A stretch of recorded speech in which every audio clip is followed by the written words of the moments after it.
follow your dream, and it may look ugly and it might not look exactly how you want it to look, but at the end of the day, if you follow your dream, you will either reach it or find something that you really wanted along the way. And even if you get what you want, you'll realize that the most important thing that you could get from that dream is the journey that you made to get there. Welcome to the Endurance Lab podcast. My name is Dr. Bill Evans. I'm a professor of exercise science at Elon University.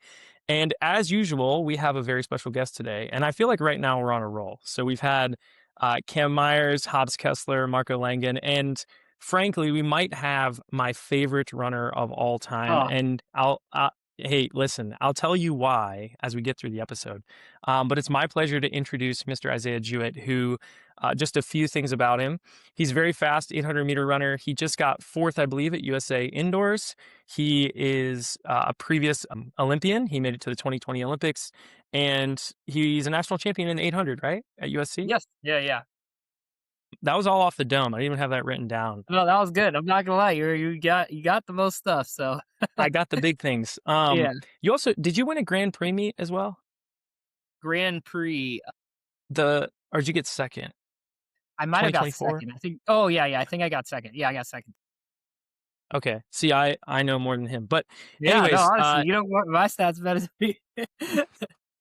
that it's part of my homework. But if you never listened to the podcast before, a lot of what we do is just talk with some of the best athletes in the sport and try and understand a little bit about their training, their mindset, their philosophy, things that they like, things that they don't like, things that have worked, things that haven't, with the hope of kind of demystifying and debunking some of the maybe misconceptions about what it's like to not just be an elite athlete, but also to train like one.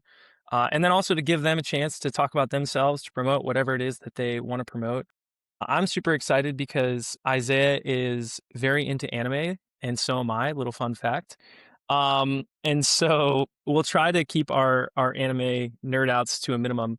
But Yeah. if you've ever watched him race, you've probably seen him either reference it directly, kind of like Noah Lyles. I don't know if have you ever pulled out a card out of your. So it's funny. I have not. That's not really my thing. However, at champs this year, which I think I'm going to start doing more. As soon as I got off the track, I was handed a Pokemon pack and I was trying to get a hit, and I actually got like a super rare card right after the race. So that was really, really cool. And all the kids are going crazy too. They're like, "Oh my God." It was pretty fun. So Isaiah, I am super excited to talk to you. And if you let me, I'll talk to you all day, but I won't. Okay. So one of the first things I like to kind of let people maybe understand about elite athletes is a little bit about their training. So first question for you here. What is your favorite and least favorite workout? And if you're willing to share maybe some of your splits, and they don't need to be exact, you can give us a rough range, but. Ooh, okay. My favorite workout, honestly, I really love lactic workouts. Those are my favorite because they're the worst at the same time. Like, it just hurts. And I don't know, there's something about going through that pain that makes you kind of almost, when you have teammates around you, it makes you feel like you're alone and you're kind of having to figure out what you're going to do these next couple steps. So I won't go too deep into the actual lactic and everything like that. But I think my favorite workout, ooh, right now, I feel like it changes every year. Like with years that go on, it changes. But I think my favorite workout is we did 400 repeats, me and my teammate. Boy. And we only did 4. However, it was fast. It was really, really fast. And so how fast are we talking here, and how much rest? So it was 5 minutes rest. The only thing different is we had 4, and I had 3. Marco had 4. I had 3. He had 4. And what I did was, after the second one, I took a little bit longer of a rest. So I took 7 minutes instead of 5. These are going to be aggressive. Yeah, just to really Don't undersell it, Mr. Jewett. Tell us what you ran. No, we didn't start out too bad. We started off at like 50, And then second one, we went down to 49. Marco stayed at 49 for his thirds is when I took off, and then we ended with 47. You closed the workout at a 47? Yeah, yeah. Cool, cool, cool, cool, cool, cool, cool, cool. Yeah, yeah, yeah. If that is insane. You know what's funny? A year ago today, I swear I have a magic superpower, just so you know. Last time I had Marco Langan on, I did the exact same workout as him that day. Mine was much less impressive, but um, a year ago today I did 3 by 400 with 5 minutes rest. No, no, no, I'm sorry, it wasn't five. It was 3 minutes rest. And your boy ran 59, 58, 57. So I think we're about. Ooh. I think Yeah, we're. yeah. I think we're like the same. We're the Yeah, same. you could hey, honestly, come out here and train with me, it'll be fun. That is insane. If I tried to run that fast, I think if most people tried to run that fast, they'd get about 2 meters and fall on their face. So what's your 100-meter PR? Like if I said, "Isaiah, go run 100 as hard as you Ooh, can right now," what do you think you'd run? I What's I your can PR and what do you push think you'd run now? I don't have a PR in the 100, but I can for sure, like, I know for a fact I can go at least 10.5. At least 10.5. 10.5, 10.5, 10.6. 10.5, 10.6 is, like, guaranteed I know I can run that. Even with, like, out blocks practice, like, I can just get in the blocks and run that for sure. My Just rip that. 200 my 200 is I believe it's 21 flat or 20.9. Can't remember exactly. I thought it was 1919. No, I'm just no. kidding. World record would be crazy.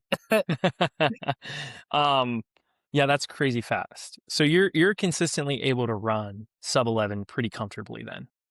Yeah, that's insane. What is your for people that maybe don't know, what is your 800 and 400 PR? I think I know them, but I don't Uh, want to be wrong. yeah, my 800 is 143.8 and my 400 is 45.2. Okay. And you ran the 143 at was that at the finals and the trials or was that Yeah, at finals at NCAA's? the Olympic trials. Okay. See, I know some things. Uh I did my homework, but Yeah. take me through the moment you kind of had that breakthrough where well, we'll come to that in a second. Your next question is going to be that. But Okay. what is your least favorite workout? Yeah, yeah, yeah. My least favorite workout. Ooh, okay. Least favorite, I think I don't know. I feel like any like tempo or a fart leg, those are my least favorite. They're the most helpful for me, but they're my least favorite, that burn of like, "Okay, we gotta go again," in the fart leg is like that always gets me when we do it like 6 times of like, being on for a minute or being on for 3 minutes, and after like the 5th time, it's like it's not even like I don't even know how to explain it. It's like you start overthinking a little bit, and then you have to really, like, just dial in and stay on the pace. It's so interesting to hear you say that because when you talk to like milers and marathon runners and 5K guys, that's like bread and butter. They're just like, yeah, I can crush that all day. And it makes sense, right? You're an 800 runner. Every 800 runner probably has the same response. I didn't even need to guess. So I was like, he's going to hate threshold work. Like what distance runners call threshold work because Yeah, yeah. you say lactic and you mean lactic. I mean, you're talking lactates of like 20 millimoles, which is very high for those of you that don't know. But when you're doing those type of fartleks, so what would be the breakdown? Like, is it 3 on, 2 off? And then what are your paces for the ons and Yeah, the offs it usually? it varies so often depending on, like each week it gets, like, a little bit more, um, either increased or there's something new to the training, so it'll vary, like, depending on the week, like, sometimes I'll do 3-minute on, 1-minute off, sometimes I'll do 3-minute on, 2-minute off, or sometimes I'll do 1-minute on, 2-minute off, so it, like, changes so Mhm. often. And do you have specific paces that you're supposed to hit, or is it all by feel? I feel like I've done both too. I'm sorry to give such a general answer, but I feel like I've That's done both okay. as well. Like I've done paces where it's like, okay, I have to be in like 5:15 to 5 flat pace. Or there's certain days where like if I'm doing it with certain people, like Marco or Abdul or another like other athletes, then I have to match their pace of what they're doing during this part of their run because they're doing a little bit longer. So I'm going to be doing it at their pace since they're doing it longer than me. Gotcha. So if I said, Isaiah, go do a 25-minute tempo right now, and I want you to be not not like dead, but I want you to be pretty tired. Yeah, yeah. What pace do you think you're gonna run per mile? Per mile? That's a good question. I would go like to be dead, I'd have to be a 6 flat, maybe 5:50. That is so cute. I'm hurt after that, you know? So, this is I'm gonna give a talking point for the listeners. This is such a beautiful illustration of the difference in 800 runners and milers. So we had Hobbs Kessler on. And if you look at, and he obviously does the 800 as well, but he's clearly a more strength based runner because he runs the mile and he has a good 2K and 3K and so on and so forth. Whereas you are what I would call a speed 800 runner for sure. Would you agree with that? Yeah, yeah, yeah. Okay, yeah, I don't want to overstate anything, but Oh, no, no, I uh, mean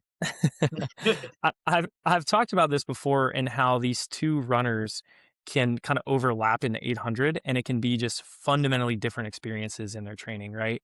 Hobbs Yeah. Kessler's probably tempoing close to 5 flat. I mean, he told us during one of his workouts in high school he was tempoing at 440 pace for the. Are you Wow, familiar with yeah, the that's the impressive. Mich? Yeah, are you familiar with the Michigan workout? I'm not. I have no idea what that is. So I'm gonna take you through hell here for a second. Okay, yeah. So just to give you what the other end of the spectrum looks like. So a strength 800 runner might do the 800 or might do the Michigan workout, and it looks like a hard mile and then maybe a mile or a 2K tempo with 2 to 3 minutes rest between everything. And then they do, let's say, a 1200 and then they tempo again. Then they do an 800, then they tempo again. Then they do a Mm. 400. And so Oh, right. So when Hobbs did this workout in high school, he was running, I think, like 334 or something in the 1500. He had run, I think he opened 420 for his mile, which is near your 1500 PR. yeah, yeah, Which yeah, yeah. is, I mean, you're not a 1500 runner. I Yeah, think yeah. I think you'd be a great 1500 runner. You'd be fun to Yeah. watch if you could just get there. Just get him Honestly, to get me to the last 1400. 400 to go, and Just I'm get ready to him. go from there. Yeah, just get him in contention. No one's gonna outkick him. I assure you of that. So, he opened at 420 and then his tempos were at 440. And then, as you might imagine, I think he closed his 450. So, obviously, for you, that workout would be such a different experience because you're so fast. Now, Yeah, yeah. I don't know if Hobbs could run 40, 47 at the end of a workout of 400. I would be very impressed. I'd be highly Yeah, yeah. surprised. Um, And so the idea is that there's this sprint speed reserve. Are you familiar with Justin Rinaldi's training at all? I do, yeah. So you'll probably see his guys. Your training is kind of probably more in line with what he does. Granted, he has some crazy volume in there too, but he has a lot of sprint speed reserve stuff where he's trying to build their top speed so that when they're running the 800, instead of being at 90% of their top speed, they're only at 80% or some submaximal number, to where they have this reserve of speed that they can access when they need it, and in theory, it reduces fatigue over the course of the distance. Yeah, yeah. And you're obviously more type 2 fiber gifted, which is explosive, fast, all that stuff. Whereas, strength based 800 runners are going to have a little bit lower top speed, but they're going to be much better at like long distance stuff. So, Yeah. with that, uh, so it's just interesting to hear you kind of verbalize, like, oh, when I tempo, like 6 flat to 550 hertz, like it's not a good time. What is Yeah, the yeah. longest tempo that you would do? Okay. The longest tempo? Like, are we talking about, like, Not if not you're doing extensive or intensive tempo. I'm talking like 20 to like 3 to 4 mile type run pretty hard. Like oh, what's the oh, longest? just, like, pretty hard. Yeah, the longest I'll do Mhm. probably is, like, 30 minutes, maybe? 30 minutes, 5 miles. Or That's the bread and or butter. or it will be, like I think that it depends, it really depends. On tempo, yeah, I'd say it is around 30, 35. I'd say that for sure. Ouch. I'm sure that hurts. Are those fun? Yeah, it does. Honestly, Um, I think the on track tempo hurts me more than the like if I'm on a trail, you know? really? Why is Yeah, that? Because you can just you know how much longer you have to go? I think that's it too. Yeah, it's just like, okay, I am running a little, and it's like, it's almost it's weird. I feel like I'm uncomfortable, but uncomfortable in a way of like almost like I have a lot of energy and I'm almost holding it while over time giving little spurts to stay on pace, and controlling that has been kind of like the challenge, you know? Yeah. You gotta harness your chakra, dude, okay? Yeah, honestly, Um, that's what it seems like, to be honest. the listeners are gonna be like, "I have no idea what you're talking about," but we'll teach them about it later. Yeah, yeah. On those lines, when you think about the mindset that you take into races, because you're running a really hard race, it's a really fast race, you don't get a lot of opportunity to make mistakes. In an 800, you basically get 1 or 2 moves. I mean, I watched your indoor race this, past February or whatever, and you ran a pretty awesome race. You were really aggressive. I think you led for the 2nd and 3rd laps, is that right? Yeah, yeah. Yeah. So when you're going into a race that's so aggressive, that's almost, I mean, it is a dead sprint. What are you thinking about as let's take me through an hour before the race. What is Isaiah's routine? Are there any mental rituals that you go through? What types of things are you thinking about leading into the race? And then also, once the gun goes off, is it just mind's blank? I'm just going to go run hard. Yeah, so I think before the race, I'm just making sure that I have everything. I've always had a past of forgetting stuff, so I think that it helps me too because I feel like, everybody has the nerves on the day. So I think making myself very task focused, making sure that everything is aligned leading up to warming up is the most important thing for me. Like making sure like I have my glasses, making sure I have my watch, making sure that I have my spikes, everything like that needs to go with me. So when it's time to like take it out, like, okay, got my water here. I can keep sipping this, making sure that I'm hydrated and fueled up. Um, it moves more fluid to when the race happens. It's like I'm already in this zone of like, okay, what's the next thing? So that's kind of like my almost ritual that I go through. And in the like as I'm going leading into a race, I make sure that I'm calm and prepared and know what I'm about to do. I talk to my coach, obviously, and um, I set an intention on what I really want to do. And when I set that intention, I make sure, obviously, like if everything goes wrong, this is what I'm definitely gonna do.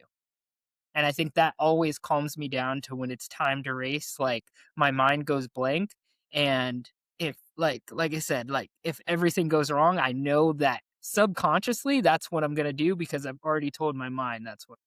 So when you say that's what I'm going to do you mean I'm going to get out hard the first 200 or I'm going to try and lead when so in indoors, for Yeah. example, I was watching, I'm going off memory here, so don't Yeah, quote yeah. me. But I believe after the first lap, you kind of surged to get in position so you could ride the rail in the front.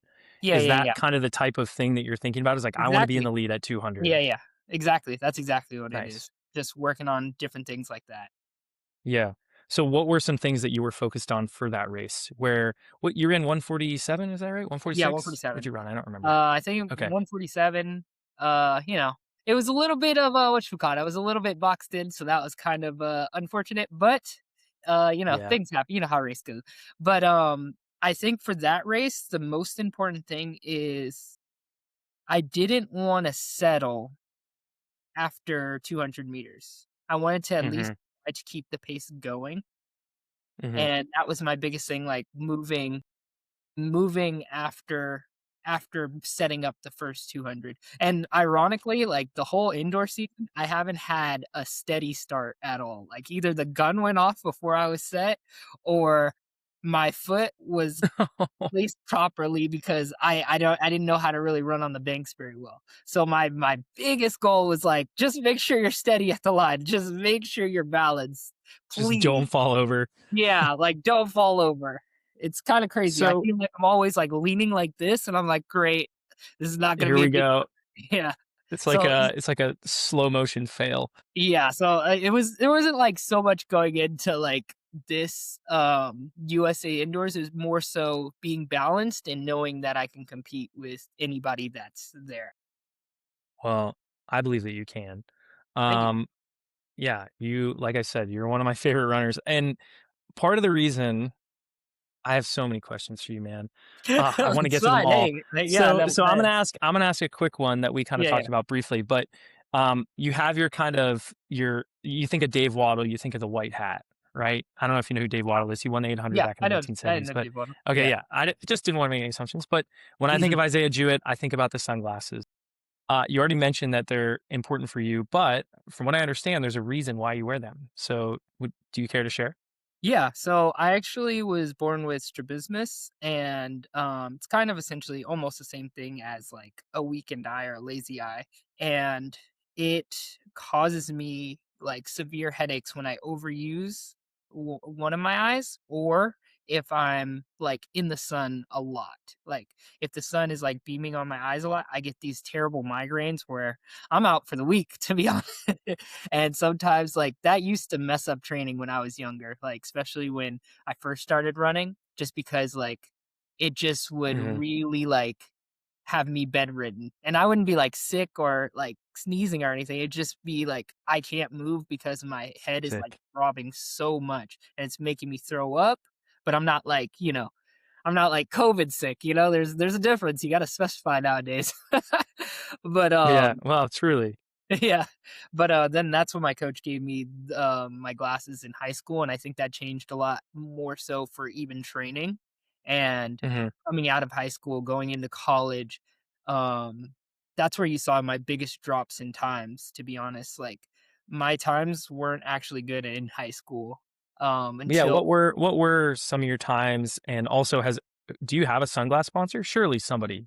I mean, it's Nike because I run with Nike, Okay. so yeah, I didn't yeah. know if, like, Oakley was like, "Please wear our sunglasses," but They did ask early on, but, I didn't wanna, like, mix too much stuff, so I just kept it Nike during the time, so but yeah, no, in high school, I was coming out as a 155 guy and a 48 guy. yeah, wow. Yeah, That yeah. I mean, if I'm a coach, I see potential written all over that, Oh, especially yeah, yeah. if I know that your 200 is at that time, I assume it was around 21 flat, if not sub No, no, 21? no, not even that too. My 200 was, like I was slow, I promise Really? you. I was, like I think it was, like, 23 mid. So what happened? I mean, you got your sunglasses, and did that That was just one thing. enable you to There was a train there's a harder? bunch of things. There is a bunch of things. It's like I think that, and I know that you'll probably have questions about this later, but I feel like with running, there's a mindset. And when you have a goal and you don't reach it, there's something magical about standing up after that. See, Mm. I've had this goal since I was a freshman in high school, and what you might not know is freshman in high school, Isaiah actually ran the mile and cross country. Yeah, yeah, I was different. I was a 450 miler as a freshman, which isn't too bad, but Dude, that's uh, actually really good, especially when you're on 48 and the 400. yeah, no, but I ever since I was a freshman in high school, I dreamed of being going to the Olympics and being an Olympic medalist, and I thought, I was naive. I thought, "Okay, if I just train, I'll make it there next year, and I'll be the first high schooler, to make it to the Olympics," and that's gonna be easy. I'm a 450 miler. I can do it easy. What do I need to run? Fortunately, you're hit with reality really soon when you start to run. And I think that hit of reality, like, got me so frustrated time and time again that when it came to college, like, all I wanted to do was win because it kept stripping me down. Every single year of high school stripped me down of, "Okay, I couldn't make the Olympics, maybe I can make the meet. I couldn't make that. I can't even make my regionals to state on for, California. I can't even make it to state. Okay, let me just Wow. make it to state. I can't make it to state. All right, let me just run." It's just like that constant beatdown of like, okay, it's telling like life was telling me like you can't do it, And luckily I have anime in my life because when something tells me that I can't do it, it just makes me want to do it even more now. And I think that while anime did have a, like, huge role, I think it was the mindset of it didn't matter, like, what anyone said. It didn't matter even what I said. I knew what was in my heart. I knew that I wanted to be fast and I wanted to win. So, when I came to college, and even my freshman year, it still didn't go well. When I came to college, I just kept that mindset of, "Okay, I just need to win," and focus on myself, visualizing myself to win and keep working at it because I know that this is a marathon at the end of the day. And yes, I have to take it in chunks, but I'm going to give everything every single time I step onto the line. Surely I can't lose if I give it every single time. Like if I push myself every single time, surely I won't lose. So I think Yeah. like even going to like when I was at, because I was at Irvine before I was at USC, I think that that mindset carried me from literally that year I went from a 155 to a 147, Yeah. Wow. and I think So at that point, that's when I knew, like, I was like, "Okay, I just need to focus that type of energy of I just wanna win and I just wanna give everything I have." yeah, and from what I could be wrong about this, you did not lose at UC Irvine, did you? Did you win every race you were I did. in outdoor? My freshman year, no, I didn't win my freshman year, but my sophomore year, yes, I did. I didn't lose any races. Okay.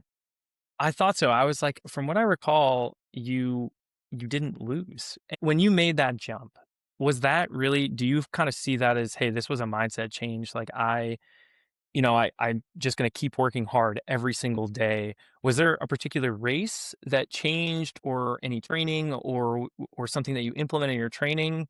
Or is it just Yeah, like kind no, of progressive chunks? it was I see what you're saying. I was like, it was an aggressive change because I was heartbroken the year before when I didn't make it to NCAAs as a freshman. I was heartbroken, and I think, like, that like, telling people especially when you tell people, like, "Oh, yeah," I like to say my goals, "Oh, yeah, I'm gonna make it to NCAA," so I'll tell people that. And then not even coming close to not even getting out of your conference, that was kind of like not only did I feel like embarrassed for myself, I was like, "Dang, I told all these people too," and that was, like, very heartbreaking to me. I was, like, down for a while because of that. However, I think that was one huge shift that really got my mind to, like, I could relive that moment, and now every time I train, I'm going to make sure whenever I feel pain, I'm gonna be in that moment and see how I wanted to take it rather than just allowing it to be what it was. I'm gonna recreate that moment every time I'm in practice. And I think Man, that was the huge switch because um while training did change, and I do think that played a huge role, I don't think it was a talent really issue with me. It was just more of striking the type of mindset that I needed to be in.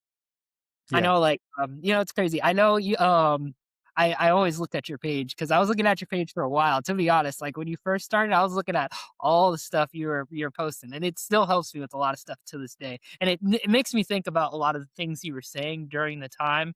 Um, one thing that really helped that I didn't know that I did until like I saw your page a little bit more was actually the slow running. I Oh, think that really?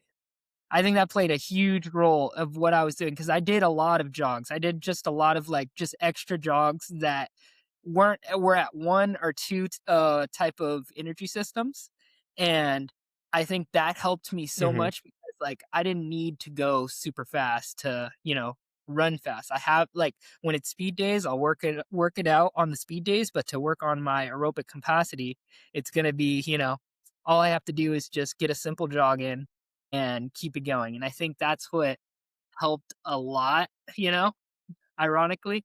Dude, Um, I'm gonna tell people that I indirectly coached an Olympian. yeah. No, I'm just kidding.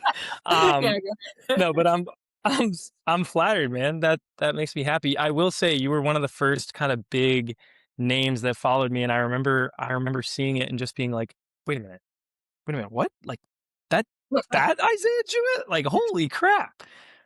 Because when I think about your running career. And to be clear, at that time, I wasn't necessarily into running when you were kind of really starting to excel and like get really fast. I had back surgery and kind of quit running for a long time, quit paying attention to it. And then there was COVID and, neither here nor there. Yeah, I kind of held this bitterness about running, particularly at the elite or professional level. Cause like you, when I was a kid, I was like, oh, I'm going to go D1. I'm going to do this. I'm going to do that. And then things get in the way and that doesn't happen. And I think that's just a part of training we all go through. But I remember seeing you at obviously USA's, and I think people had the names in their head that they thought were gonna easily make it through, and everyone's like, "Well, there's this young guy. He's pretty good. He's at USC. He just won." I think you had just come off NCAA's, yeah, right? NCAA win because it was like back to back weeks. Right. And so they were kind of saying like, "Yeah, you might be tired, but Um, and then you just absolutely crushed it, man. Like, I forget what was your first 400 in that race. Do you remember? Ooh, no, I You do got out not. I'm sure it had to be 50 though. It had to be guaranteed 50. I think it was pretty spicy. And I was watching it thinking like, this dude is a dog. He does not care. Um, and so yeah, it was so awesome to watch. And it's cool to hear that you kind of realized um that something so simple could be such a big part of your training, such as easy running. Oh, well, I'm really fast. Maybe I should just work on this other metabolic system here that might help me. So that's cool, and I'm glad my page isn't totally made up. It's good to get this Or not, yeah. confirmation from people that know stuff. Trust Um, me, and I look at your page all the time. I think that's why I originally followed you because, like, I think, like, the first 3 posts you did, I can't remember exactly what it was, but I was like, "Huh, you know what?" Like, I think all of the 3 posts you, like, first did, it was like, I did feel good when I did something like this," you know? Especially when you were talking about, like especially all the lactic stuff. The lactic stuff, I feel like that's been the stuff where I'm like, "Huh, I did feel that when I did this type of workout, or I did feel that when, like, I was on the bike instead of running, you know?" So, Dude, yeah. that's awesome. Yeah, and I mean, I think my first post ever was after Donovan Brazier had won I think he won, uh it was The trials. USA's maybe? Yeah, Yeah, USA's last year, I think. yeah, so Yeah, he won 2023. USA's, and I remember just being like, "Holy cow," and so I made a video just saying, "Hey, let's compare Donovan Brazier and Bryce Hoppel," and Bryce Hoppel had raced a lot more frequently, Donovan Brazier hadn't raced as much, he was obviously coming off an injury, and that was kind of like almost journalistic, but I added a little bit more physiology to kind of talk about, like, peaking and training and stuff. And actually, that's probably one of my favorite posts. I made some good ones early on about like hill sprints, easy running, Yeah. heat Yeah, yeah. training, running at proper intensities, things that maybe I'll go back and do other stuff because I feel like people I know, forget. love that stuff. Um, the post I made today I thought was really good, and then it flopped. So you never know what people are gonna like. Hey, So I want to I come mean, back to you people like though. it anyway. Yeah. Well, Sorry, go I'm ahead. glad you Yeah, I like didn't it. get it. Yeah. I'm glad that you like it because hey, if Olympians like it, then if Olympians like it and other people don't, then say la vie. I'm doing my Yeah, job just fine.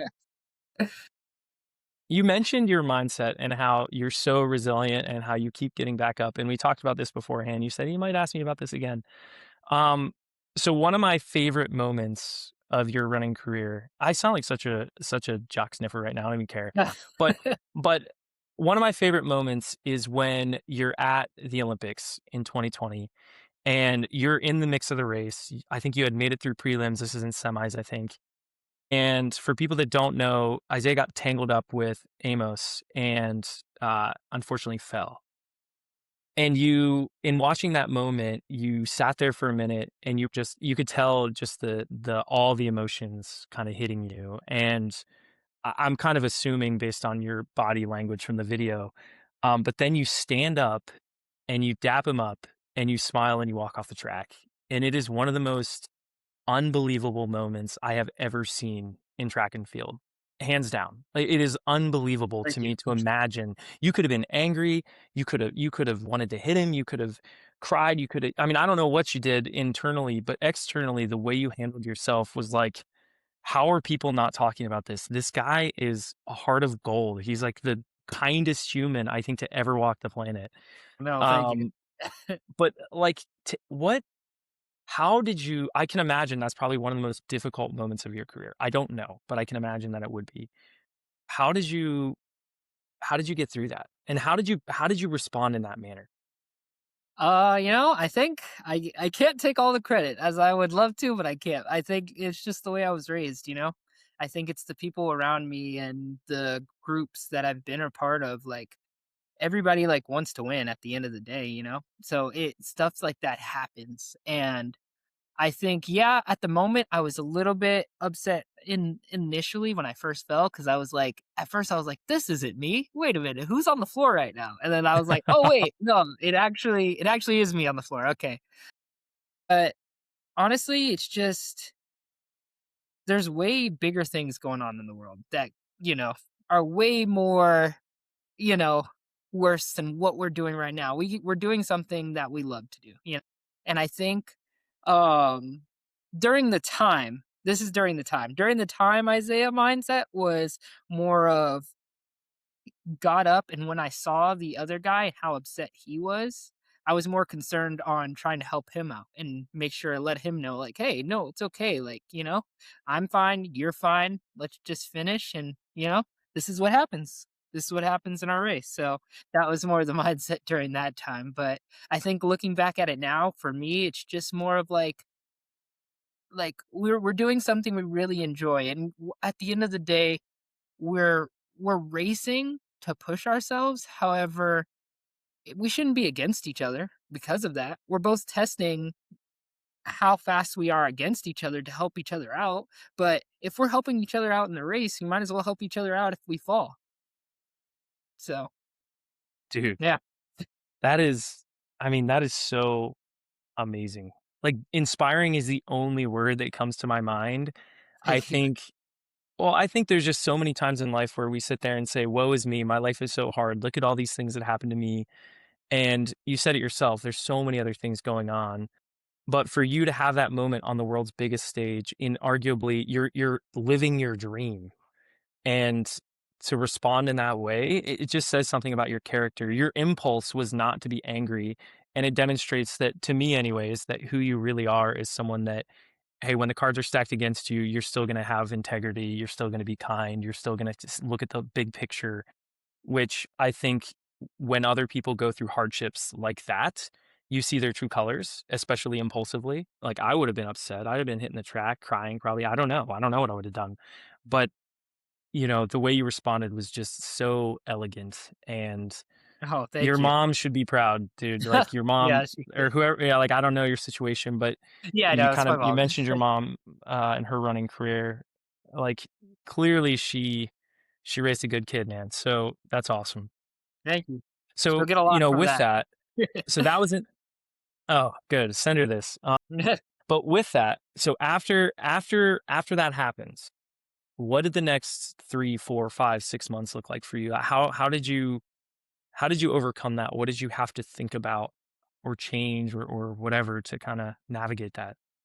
Yeah, that's a good question. Honestly, um, I didn't think it was that big of a moment as it was. I'm not even gonna lie to you. Like, I was just like, "Oh, yeah, this is fine." And then I think, like, the next 2 weeks were just like a a whirlwind because now, like, everybody's blowing this moment up as, like, one of the greatest moments, and I was like, I'm just being myself." Like, this is just who I am. So that was kind of like, um honestly, that was kinda shocking. I thought, like, there'd be more people like, I've met really great people who I feel like would do the same thing, but I don't feel, like, any type of way in terms of being, like, special or anything. It's just, like, that's what I would do if it was anybody, you know? And that's how Yeah. the person that I always wanna be, so I'm really living as the person that I've always wanted to be, so that was really good. I think, like, moving into the next couple months, it was difficult because now I'm readjusting from going from college to professional and trying to navigate the world of, okay, how am I moving forward now? Like, of course, like my goal is to win an Olympic gold medal. So I have to get back there somehow. And that's difficult when you're not a part of any systems anymore, you know? You're forced to almost trust Yeah. yourself more so than you did before, you know? And, Hmm. to be honest, that was a challenge. That was a challenge that I don't feel like I feel now that I've overcome, but at the time, it was a challenge that I had to step up to the plate to do. And Hmm. while that was difficult, it was honestly an enjoyable process Hmm. to lead me where Wow. I'm at. Yeah. So when you think about where you are now, so you just came off this indoor race, you ran 147 or whatever. Yeah, yeah, yeah. Kind of somewhat of a it seemed like it was almost tactical. I mean, indoor is It such was a short, tactical, yeah, like yeah. you can't really make moves, anything like that. So you're headed into outdoor, I guess, I'm assuming. Yeah, yeah. Um, what are you thinking about moving forward? What are some goals that you have for outdoor for yourself? Yeah. I mean, I it's funny because I said this earlier in terms of my mindset, like, going out of call like, when I started getting faster, but I feel like, weirdly enough, like, it's to win. That's the end goal, you know? I wanna race against fast people and win. And I think that if indoors taught me anything, it's, 1, to be confident with what I can do because I know that I can do everything, and then to stay balanced. Well, then let me put that as a side note. Stay balanced on the line. Yeah, But step yeah, one. yeah, but that's step 1. That's definitely step 1. But I think the most important thing is, um, knowing that I have what it takes. Like, I think that Hmm. even in that race and my prelim race, like, I closed really well, like, better than I think any of my career, to be honest with you. So I What'd think you no close in? so prelim, I closed in like 25.8, Okay. and that was Okay. pretty That's I impressive. was 25.8. Is that your fastest? Have you ever closed in sub 25? No, never closed up to You're 25, like, yeah. no, I'm always swimming at that point. Yeah, yeah, I'm in the backwater, and then in the final, I closed I think it was more of tactical, so I was, like, trying to move around everybody, but even Yeah. with that, I closed with, like, 27, I think, Yeah. so which was really good, I think, so that So that made me feel more confident. do you think if you had led, let's say that you were just time trialing and you Yeah. said, I'm by myself, I'm on the indoor track, Yeah, yeah. and you said, hey, I'm gonna lead this thing wire to wire. Do you think the outcome would have been different? Yes and no. Here's why. Well, I feel like no, because you never know what somebody's gonna do on the day, you know? Somebody can just have Right, a true. really great day and they do something amazing. And I mean, Cooper was in the race, and you gotta give props to him. He's a really solid kid, and he's super fast as well. Like, there's no doubt in my mind it wouldn't have been a challenge. However, I Hmm. think that probably would have given me my best chance, yes. If you I would think have, if you would have like taken it out a little harder and pushed and whatever kept the it second or going. third lap or something Mhm. like that. And no, like, I think more so of regardless if it would've gave me a good or bad outcome in terms of placement, it would've gave Hmm. me a better time, for sure, for sure. I think I'm a lot stronger than I thought I was. Like, I'm actually really, really strong right now, and I Yeah. didn't get to display it at all, so that was kind of like, You know how frustrating, but something to take to outdoor. you know the best way to demonstrate your track strength? Was that Run a 1500. I want to see it. No. I'm gonna run one this year, so, Are you watch really? out. You got any No tips? Yeah. way. Yeah, yeah, Oh, yeah. that's so fun. I always run at least 1 a year, so, I mean, if it goes What do well, I might you is that ever something you see yourself doing, is moving up? I never saw myself in the past, I'm not gonna lie to you, I never saw myself, but I think with training with this training group that I'm with Marco and Abdul, I definitely see it being a possibility. Like, I would definitely if I have the speed to do it, heck yeah, I'll do it. Heck yeah, no question, but the Dude, thing is, just the get him in the mix. 1,500. Get him in the mix with 400 to go. Yeah, yeah, yeah. The 15 is, an impressive race, what I've seen. I actually look at the 1,500 even for, inspiration for my race for the 800 at times, just to see what they do, to see what I can improve on and like develop more, because the way that they run the 15 now is really impressive, and I have to give props to them because it's really inspiring. Yeah, their 1500 runners are I when I think about 1500 versus 800 runners, I think about 800 runners as just they're just gonna hurt and they're just gonna swim their way to the line and it's gonna be short and quick and brutal. But the 1500 is like a little bit of both. It's like you're gonna have that, but you're also gonna have a whole lap of just pure hell from 2.5 to 3.5 where you're gonna be like, this sucks. Yeah. So like I won't keep you too much longer. No, you're fine. Last two I can questions talk all here. day, you know. I'm here for it. So so last few questions. I had someone recently ask me, "Hey, whenever I'm swimming in an 800, what?" I'll read it specifically. Okay. Okay, so they said, "Are there any tips, physically or mentally, for pushing through the feelings of quote unquote swimming at the end of an 800 or a mile when you feel like your legs are shutting down?" And I was like, Yeah. "I don't know if I have a good answer to that, but I know someone who might, and it's you." Yeah. No, I think, especially with learn with time and how things go on, and I'm still a work in progress because I know this works. It's just more of when you're in the race, you got to apply it. And I think at a mental standpoint, you can't think that you're about to go even faster this last part of the race. You have to get into like the thing is everybody's slowing down the last 200. Like no one's speeding up in terms of overall speed. And with knowing that, like it's just who is slowing down faster that loses the race at the end of the day. Well, people who slow down slower are winning the race. And I think that if you focus on before getting to that last part of the race, we'll say like around 200, 150 to go, making sure you're in a good, making sure your body's in a good position. And if you know, like your body is feeling heavy and like, it feels like there's a lot of lactic in your body. I think making sure you're in a good position and staying calm. And if you can stay Mm. calm through you coming home mentally and physically, you can finish a lot better than if you strain, because the straining is actually what causes a lot more. I per se, I think lactic, but you're the scientist, so you tell me No, more. you're But not I think wrong. It's I gonna think hurt.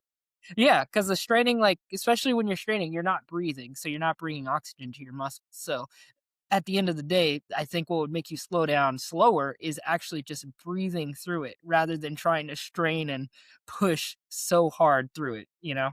Yeah. And So is that's there my like that. I mean, you're not wrong, right? Because if you're straining, you're contracting muscles in your neck and your shoulders and even in your ribs. And they've shown actually that you will contribute to increased oxygen, well, demand in muscles that aren't going to help you run, right? That's why they tell you to stay relaxed. So Um, do you think of any physical cues that help you to stay relaxed? Like, for Oh, example, I yeah. just focus on my arms, or I chop up my steps, or I change like, is there anything you think about when you're going through that takes the edge off? Yeah.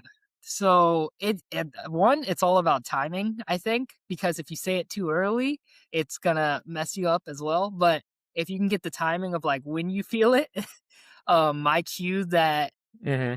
that helps so much is just my shoulders down. It's funny you just mentioned it because I get tense up to here when I get really excited. I'll go to right here and I'll be trying to hold from right Mhm. here when I just Yeah. have to just release it. Coach Watts usually when I used to Mhm. run there, he used to have a thing he used to say like like he was like when you feel these shoulders come up, take a deep breath and let them go. So that was one thing that Cool. he always used to say before, like every time my shoulders would come up, he would like I would see him on the track, he'd be like, take a deep breath. And then I'd be like, oh yeah, that's what I'm supposed to do. And then relax. So yeah. I forgot I'm running a race in which I need to breathe. Yeah, yeah, yeah. I And forgot I need when you're doing that, do you feel like your shoulders because sometimes when I go through this, I feel like my shoulders are almost bouncing too much, right? It's like I feel like I'm bouncing along. Do you ever have that sensation? Like, is there a certain thing that you think about? Or you're just like, yeah, I just try and relax my shoulders and whatever happens, happens. yeah, I don't. I know what you're talking about. I think I don't feel it in the last part of the race. I feel it when I start going to a rhythm and I'm like, "Okay, I shouldn't be bouncing this much with my shoulders being like this." And I think that just, for me, when I get to that moment, it's more of like I have to re-engage. It's like, "Okay, Mhm. I need to re-engage because I'm getting comfortable." Yeah, yeah, And I yeah. never wanna be, like, too comfortable in a race because if I'm too comfortable, then I'm not running as You're hard not as I racing. was, Yeah, yeah. I've kinda heard people say, like, chop it out the last 150, or I've heard people say, "Hey, just focus on your arms," or "Try not to break the potato chips between your fingers." Ooh, that's good. I like that one Yeah, too. I like my coach in high school literally put Lay's baked potato chips in my hand, and I grew up in Western Pennsylvania. It's cold as hell there. It's like 10 degrees out, and he's like, "Hold these potato chips and don't let them break." I was like Now "Oh, ok that is some rocky training right there. I dude." like that. That is like straight Western Pennsylvania Mr. Miyagi energy. I feel like, especially when it comes to the last part, there's different ways to get around it. In terms of finishing, like chopping the arms down. I've heard a lot of things. Chopping the arms down, I've heard beat the drum. I've heard, make sure you're extending high enough with your arms. I've heard make sure you're pounding low enough with your arms. I think at the end of the day, like it's just if your legs make sure your legs are moving. Like your yes, your arms are important, but the frequency at which your legs are going are way more important, and your arms can help, but at the end of the day, sometimes if your legs are in a good frequency, then you're gonna finish Mhm. better, and I think that that's true from what the runners that I've researched at least that have finished really, really well, their frequency is just better, or their hip position to their leg frequency is really good. Yeah, yeah. Well, Isaiah, I have to unfortunately go, but No, I wanna say thank you so, so much, dude. Like, I have enjoyed this more than you know, and if you're ever willing to come back on the podcast, I have so many other questions. I wanted to ask you about so many other things unrelated to running, frankly. I'm sorry, yeah. Um, but I just wanna thank you again. Like I said, you're one of my favorite runners, man. I love watching you race. I love seeing all the stuff you put on Instagram.